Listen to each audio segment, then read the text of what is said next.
Disunnahkan memang telapak kaki ini kalau kita berjamaah sebagai makmum memang kita lurus karena kaki sebelah ikhwan sebelahnya pasti kita dirapatkan gini Ustaz. Apabila kita sendiri Ustaz, apakah lurus juga gini menghadap kiblat atau bolehkah kita serong atau gimana Ustaz? Karena gimana dalilnya apa harus juga kita sendiri atau menjadi imam harus meluruskan juga kaki kita menghadap kiblat gini lurus atau gimana? Kemudian Ustaz nomor 2 Ustaz, alhamdulillah tata cara sholat ini selesai sampai salam Ustaz. Dulu pernah saya tanya masalah mengangkat tangan di takbir di rakaat ketiga. Nyata di sini dari Ibnu Umar nih, hadis Ibnu Umar kalau buku saya ini nomor 216 yang mengatakan tidak ada, nggak disebutkan, hanya mengangkat tangan itu pas takbiratul ihram, kemudian pas apabila ruku' dan i'tidal dari i'tidal dari ruku'. Sedangkan dari yang biasa saya melakukan rakaat kedua tasyahud itu membangkit untuk rakaat ketiga itu angkat tangan juga, tapi di buku ini penjelasan nggak ada nampaknya Ustaz. Apakah memang itu dhaif atau memang nggak ada hadisnya Ustaz? Kemudian ketiga terakhir Ustaz, qunut nazilah Ustaz. Qunut nazilah ini apakah disunnahkan hanya dibaca di rakaat terakhir salat subuh, duduk i'tidalnya setelah ruku', atau boleh di sholat apapun, sholat sunnahkah, sholat wajibkah, dan di rakaat berapa aja Ustaz? Macam mana sunnahnya gitu Ustaz? Demikian Ustaz, jazakallahu khairan. Assalamualaikum warahmatullahi wabarakatuh. Waalaikumsalam warahmatullahi wabarakatuh. Naam Ustaz. Ya, waalaikumsalam warahmatullahi wabarakatuh. Jazakumullah khair atas pertanyaannya. Pertama tentang masalah posisi kaki di waktu berdiri ya, di waktu berdiri takbiratul ihram, di waktu berdiri apakah lurus kakinya semacam itu ya, apakah boleh bengkok dikit dan semacam apa. Pertama dia berusaha kakinya menghadap ke arah kiblat ya, istaqbilu atrafa asabi ilal qiblah ya, kakinya itu jari jemarinya berusaha menghadap ke arah kiblat. Kalau seandainya mungkin ada sedikit bengkok, sebenarnya tidak ada masalah ya, tapi dia berusaha untuk mengarahkan ke arah kiblat kakinya semacam itu. Ya, tentu mungkin ada sebagian orang mungkin agak susah mungkin pas gitu ya ke arah kiblat ya, mungkin agak miring dikit, tidak ada masalah, tapi dia berusaha mengarahkan kakinya ke arah kiblat semacam itu tuntunannya ketika sholat berjamaah. Adapun masalah membuka kaki ini dikembalikan kepada yang tabi'i, yang wajar. Ya, tidak membuka selebar-lebarnya dan juga tidak rapat ya, tapi batas yang wajar, batas yang normal ya, yang seperti biasanya. Karena tidak ada batasannya. Ya, ada sebagian orang batasannya dibuka selebar bahu, ini juga tidak ada dalilnya. Ya, tidak ada dalilnya, tapi bukalah yang mana kita mudah untuk posisi yang nyaman bagi kita. Kemudian berusaha kita menghadapkan jari jemari kita ini ke arah kiblat.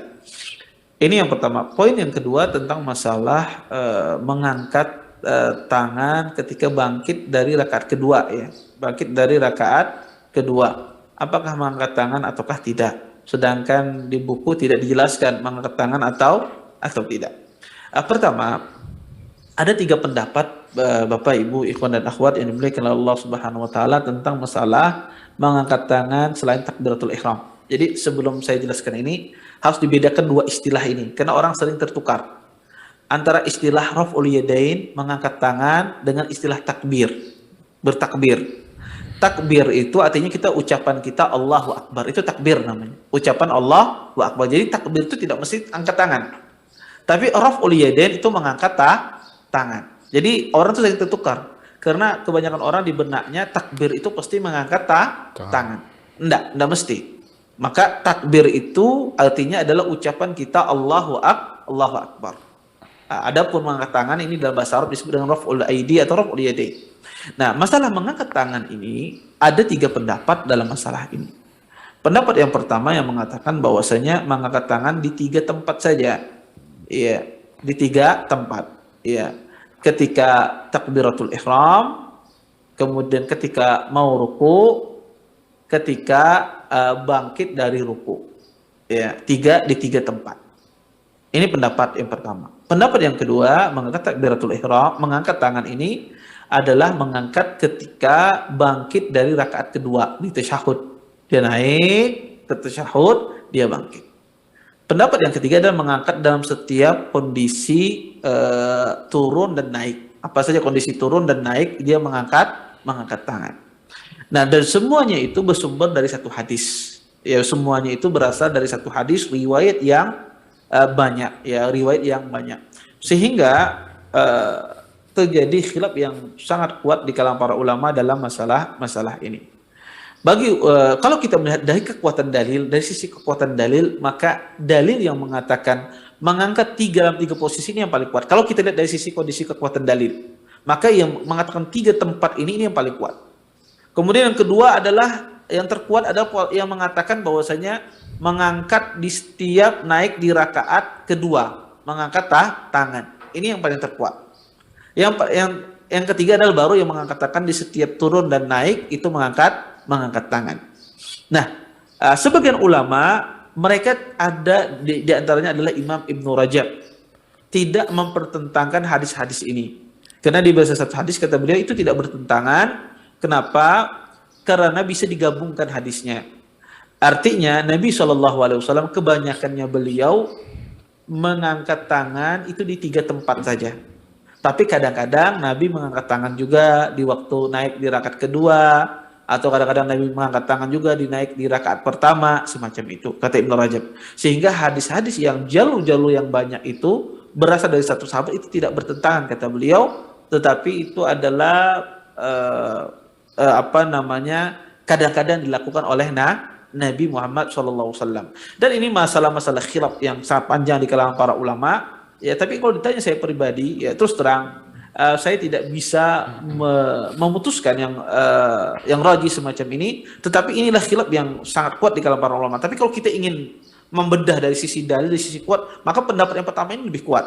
Ya, kalau kita ingin membedah dari dalilnya mereka, maka pendapat pertama ini yang paling kuat.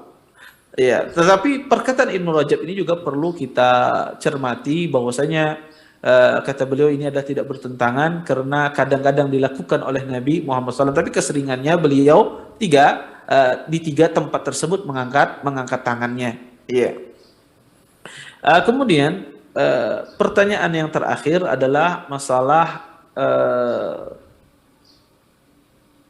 berkunut, ya. Apakah kunut itu boleh dilakukan di setiap sholat wajib? Apakah hanya di sholat subuh saja? Dan juga bolehkah kunut nazilah ini dilakukan dalam sholat sunnah? Dan apakah kunut nazilah ini dilakukan di rakaat terakhir saja? Apakah boleh dilakukan di rakaat pertama atau di rakaat kedua? Atau semacam apa? Nah, mungkin itu yang ditanyakan tadi. Maka kunut nazilah ini ya dilaksanakan boleh di sholat fardu yang mana saja, tidak mesti di dalam sholat subuh. Tetapi para ulama mengatakan afdalnya adalah di sholat jahriyah, ya seperti sholat subuh, maghrib dan isya. Adapun sholat zuhur dan asar boleh berkunut di sana, tapi afdalnya ada para ulama dari sholat jahriyah. Kemudian kunut itu berada di rakaat terakhir, ya, bukan di rakaat pertama, di rakaat kedua. Maka kunut yang benar adalah, yang rajih ya adalah bahwasanya berada di rakaat terakhir. Boleh kunut nazilah ini dilaksanakan setelah ruku atau sebelum ruku, boleh.